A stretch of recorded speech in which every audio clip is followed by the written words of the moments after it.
When you hear tiki bar, you may think of Hawaiian shirts, tiki torches, grass skirts, and leis. And you wouldn't be wrong, but as always, there's more to the story. The word tiki itself comes from Maori, with related forms in a number of other Polynesian languages.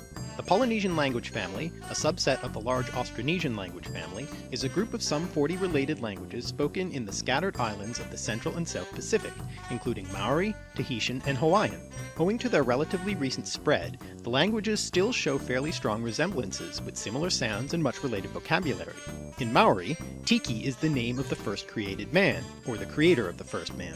Polynesian mythology is complex and varied, with numerous different deities known by many different names, reflecting the wide diversity of cultures covered by the term Polynesian. In Maori culture in particular, Tiki is often said to have been formed either by the war god Tu or the forest god Tane, out of red clay or a mixture of blood and clay. In some versions of the story, Tiki sees his reflection in a pool, and being unable to touch this companion, covers the pool with earth, which then produces a woman. The first sexual act follows, so Tiki is often associated with procreation or fertility. The word tiki also refers to a large wooden carving of a human figure, which has religious significance or marks sacred locations. Thus, the word tiki and its Polynesian cognates generally mean image or figurine. Tiki culture in the US had its origin in the 1930s.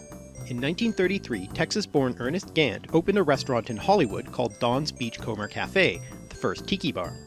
Gantt had traveled around the Pacific, then ended up in Southern California doing odd jobs in the film and restaurant industries, and even a little bootlegging during Prohibition.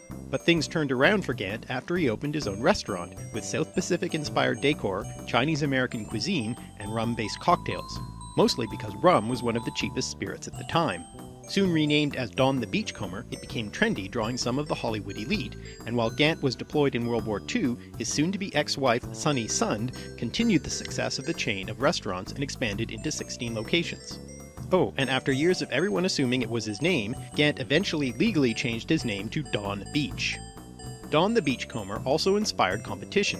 In 1934, Vic Bergeron, born in California to a French-Canadian father, opened a restaurant named Hinky Dinks in Oakland. But after visiting Don the Beachcomber's bar, he changed the decor and menu to a Polynesian-inspired style and renamed it Trader Vic's, inventing a whole new persona of a South Pacific traveler for himself. Bergeron's chain of restaurants also went on to be quite successful in the tiki craze of the 1950s, and still exists today. And it's possibly through Trader Vic's that the word tiki started being used for this mid-century pop culture trend.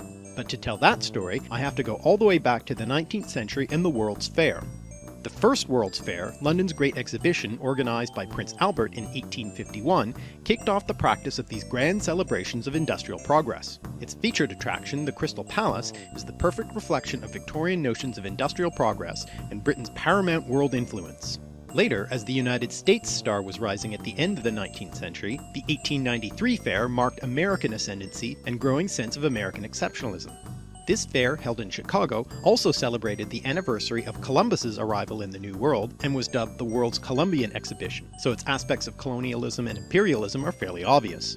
The 1893 fair featured native villages, recreations of the living conditions of so-called primitive peoples from around the world, including actual inhabitants, part of a widespread and truly awful 19th century fashion for human zoos. As a sort of sideline to the Chicago Fair, newspaperman M. H. DeYoung organized the 1894 California Midwinter International Exposition in Golden Gate Park, with its own exotic displays, and among the exhibits were some Maori tiki carvings. After the fair was over, they didn't go back to New Zealand, but continued to be held in the Palace of Fine Arts building, which became the M. H. DeYoung Memorial Museum, where they still are today. At some point, years later, Trader Vic's restaurant started using the image of one of these carvings on the restaurant's menu, which helped establish the style, look, and name of the tiki bar craze. Vic and Beach were friendly rivals throughout the tiki craze, but one ongoing argument between them was who invented the quintessential tiki drink, the Mai Tai. The Mai Tai started out as a cocktail that features its main ingredient, rum, and also typically contains curacao, orgeat syrup made from almonds, and lime. Don the Beachcomber invented a drink he called a Mai Tai Swizzle in 1933, but that recipe is actually quite different from Trader Vic's Mai Tai recipe invented in 1944. The word Mai Tai, which means good, is from Tahitian and has related forms in a variety of Polynesian languages. The story that Trader Vic told is that some Tahitian friends were visiting his restaurant and he mixed up the drink for them. After sipping it, one of them immediately called out, "Mai Tai Roa Ai," which Vic translated as "out of this world, the best." And so that's what he named the drink. Although the Mai Tai has a Tahitian name, none of the ingredients are in any way Polynesian. Rum comes from the Caribbean and is made from the byproducts of the sugarcane refining process. The name is something of a linguistic mystery, perhaps from an English slang word meaning good, excellent, high quality, or odd, which itself may come from a Romany word, or it might come from the Malay word for a rice spirit, or from a Dutch word for a type of large cup, or it might be from the last syllable of the Latin word for sugar, saccharum. Orgeat, a European product, comes through French from the Latin word hordeum, meaning barley, which it used to contain, ultimately from a Proto-Indo-European root that meant to bristle.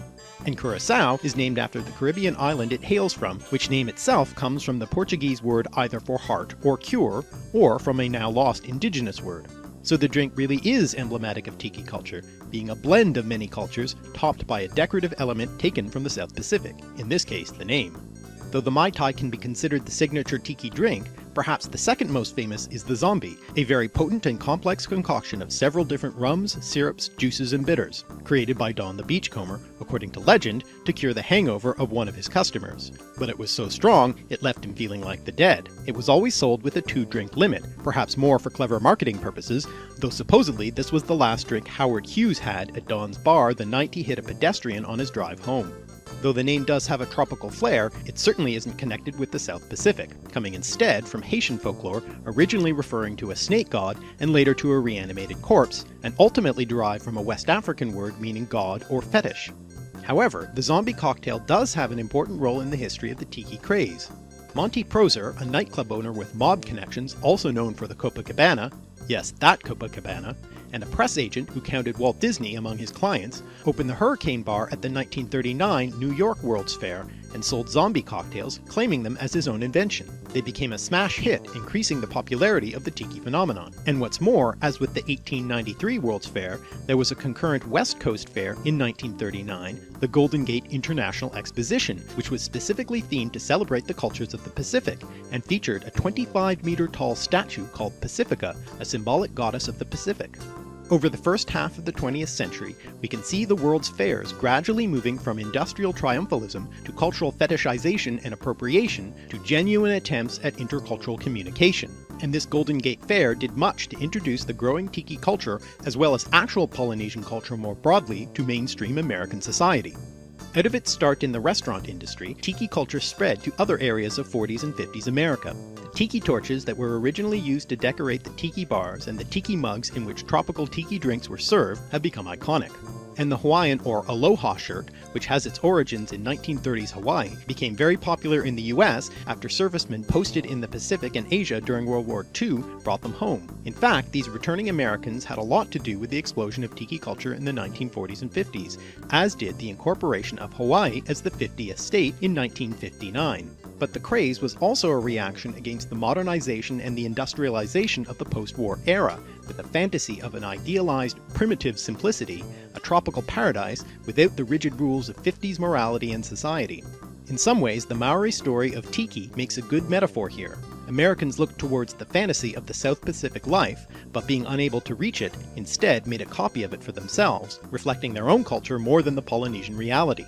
The Polynesian aesthetic made its way into music as well, in the form of exotica, a subset of the popular lounge music of the 1950s. Classically trained composer Les Baxter kicked off the genre with his 1952 album Le Sacre du Sauvage, obviously inspired by Stravinsky's Le Sacre du Printemps, which combined jazz forms and tribal rhythms in orchestral arrangements that were meant to evoke the exotic Polynesian world.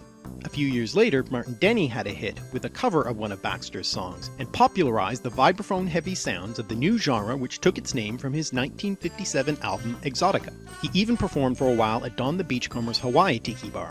Also worth mentioning is the Japanese-American composer Tak Shindo, who after his time in an internment camp during World War II, explored the fusion of Japanese and Western musical traditions, including some Asian-influenced exotica music. The original Tiki craze was actually quite short-lived, with its mainstream popularity lasting only from the late 40s to the early 60s, when the countercultural movements of the hippies and the growing awareness of the problems of American imperialism, colonial history, and cultural appropriation combined to make Tiki culture seem tacky, artificial, and even racist. But there have been several waves of Tiki revivals. For instance, in the 90s, Tiki culture became popular for its kitsch value as a fun retro fashion. And more recently, there's been a movement among the craft cocktail set towards rediscovery and reverse engineering the original tiki drinks, and new versions that reflect more modern tastes, with new tiki bars opening. One interesting instance of this recent revival is Tiki Bar TV, which was one of the very first vodcast web series launching in 2005. Made by Canadians about an American cultural trend based on elements of South Pacific and Caribbean societies, it was a highly ironic and self-referential satire on both internet culture and the tiki phenomenon, and reflects a more postmodern, post-colonial engagement with pop culture. Though tiki culture was never really a reflection of cultural diversity, perhaps its re-examination can be.